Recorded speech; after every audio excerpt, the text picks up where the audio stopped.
Here together at Mission Creek, baby.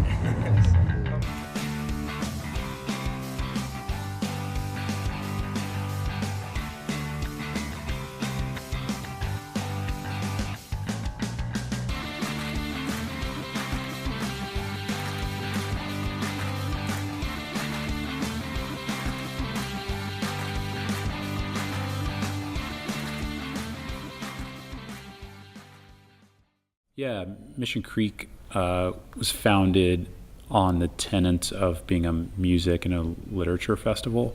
And so really just wanted to celebrate independent voices in the music world and all of the awesome writers and books coming out on the indie scene.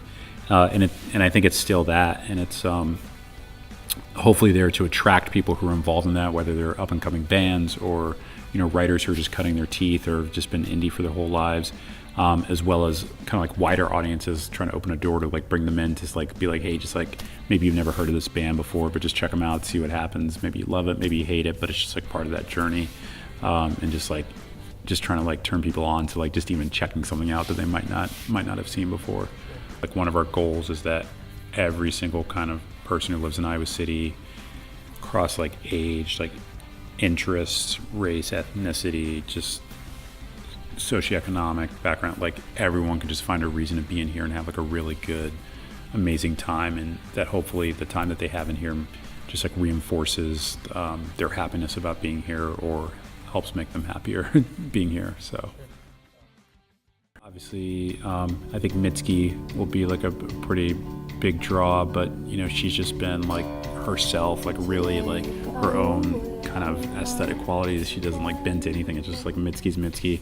So I think she's like super representative of the vibe of the festival.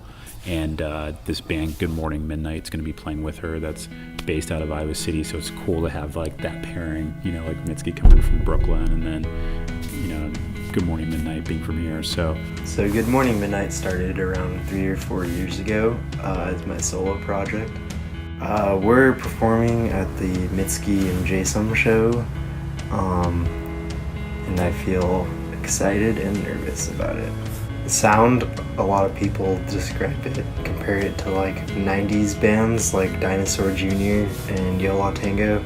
So one thing that I like about Good Morning Midnight is we can fit in a lot of different contexts. So we've played a lot of like basement house shows, we've played small bars, and then we are about to play the Englert. Yeah, I think we try to do our best to place artists in the right venues so that we can create the best experience for the artist and the audience. And so we just think really deeply about that as we're kind of doing the scheduling and the placement of bands and writers and things like that.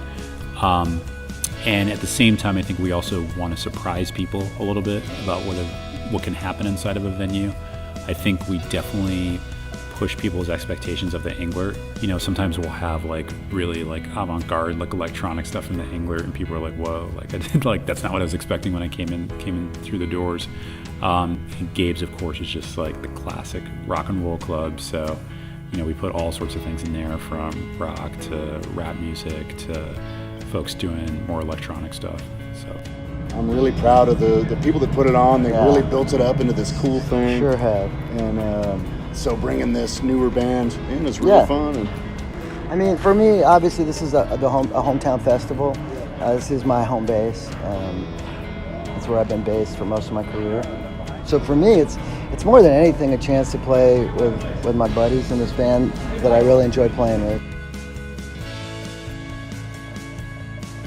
We really want the focus to be tight so that even if, like maybe like you've got the busiest week of your year, and you're like, I can only make it to one show at one time at Mission Creek this year, we want each one of those events to be perfect so that, people can hopefully have a life-changing experience, if not many.